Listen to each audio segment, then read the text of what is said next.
రాయచోటి పట్టణంలోని శ్రీ సాయి ఇంజనీరింగ్ కళాశాలలో ర్యాగింగ్ మరియు మత్తు పదార్థాల వినియోగానికి వ్యతిరేకంగా అవగాహన కార్యక్రమం నిర్వహించిన ఎస్పీ వి విద్యాసాగర్ నాయుడు అన్నమయ్య జిల్లా రాయచోటి పట్టణంలో శ్రీ సాయి ఇంజనీరింగ్ కళాశాలలో ఎన్ఎస్ఎస్ విభాగం ఆధ్వర్యంలో ర్యాగింగ్ మరియు మత్తు పదార్థాల వినియోగానికి వ్యతిరేకంగా అవగాహన కార్యక్రమం నిర్వహించారు. ఈ కార్యక్రమానికి ముఖ్య అతిథిగా అన్నమయ్య జిల్లా ఎస్పీ వి విద్యాసాగర్ నాయుడు హాజరయ్యారు.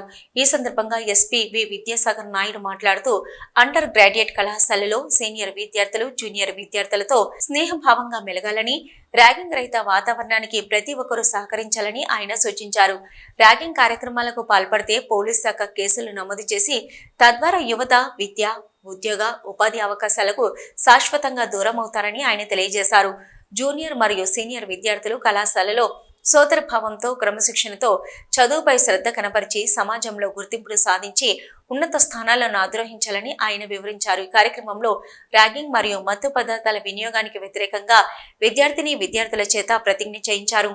ఈ సందర్భంగా జిల్లా ఎస్పీ మరియు డిఎస్పీలను కళాశాల యాజమాన్యం ఘనంగా సన్మానించారు. ఈ కార్యక్రమంలో రాయచోటి రూరల్ మరియు urban inspector Varaprasad, Chandrasekhar, police సిబ్బంది, principal doctor V Balaji, NSS అధికారి కరుణాకర్, వివిధ విభాగాధిపతులు, అధ్యాపకులు, విద్యార్థులు పాల్గొన్నారు.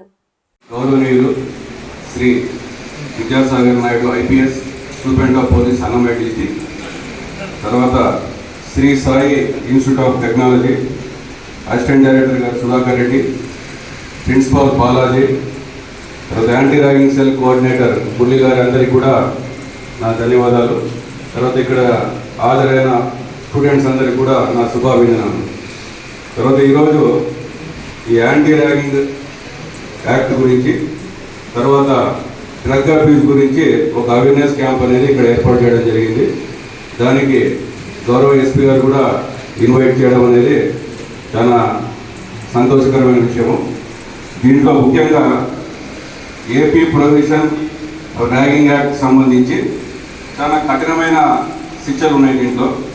కాబట్టి ఎవరైతే ఫ్రెషర్స్ ఉన్నారో, తర్వాత సీనియర్ స్టూడెంట్స్ ఉన్నారో, మీరందరూ కూడా ఒక ఫ్రెండ్లీ అట్మాస్ఫియర్లో కలిసిమెలిసి పోలే తప్ప వాళ్ళని మనం ర్యాక్ చేస్తాము, తర్వాత అబ్యూజ్ చేస్తామేనా అంటే మటుకు మంచి ఉద్యోగం తెచ్చుకునేదానికి ఉంటుంది. దానివల్ల ఏమవుతుంది, మీ చుట్టుపక్కల ఉన్న వాళ్ళందరూ ఎదుగుతూ ఉంటే మీ లైఫ్ స్టైల్ ఒక పాయింట్ దగ్గర స్టాగ్నేట్ అయిపోతుంది, ఆగిపోతుంది.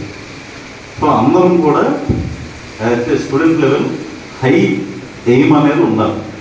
చిన్న వాటికి నేను ఇదైతే చాలే, నాకు ఎంతకన్నా ఏమొస్తుంది, అన్నంత పెద్ద పెద్ద మనకి ఎక్కడ వస్తాయి అలా అనుకుంటే ఎవళ్ళం కూడా, మేము ఇక్కడ ఉన్న వాళ్ళం అందరం ఎవళ్ళం కూడా వాళ్ళ ఉద్యోగాల్లో ఉన్నాం, మాకేమొస్తుందిలే అనుకుంటే.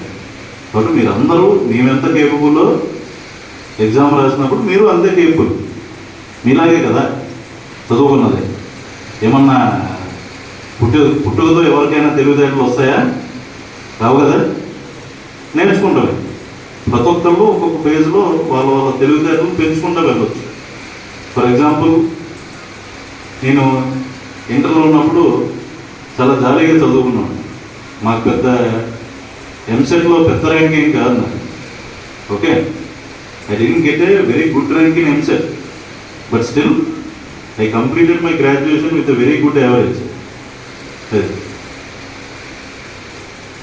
ఎందుకు అంటే we had a certain aim, we had a certain thought regarding what kind of life we want. అట్లా ఉన్నప్పుడు ఎక్కడ ఉన్నాయినా ఏ ఫేజ్లో అయినా మార్చుకోవచ్చు అనమాట. కాబట్టి దయచేసి ఇట్లా ర్యాగింగ్ ఇలాంటి అన్నెసరీ యాక్టివిటీస్లో, పనికిరాని యాక్టివిటీస్లో పడగలరు.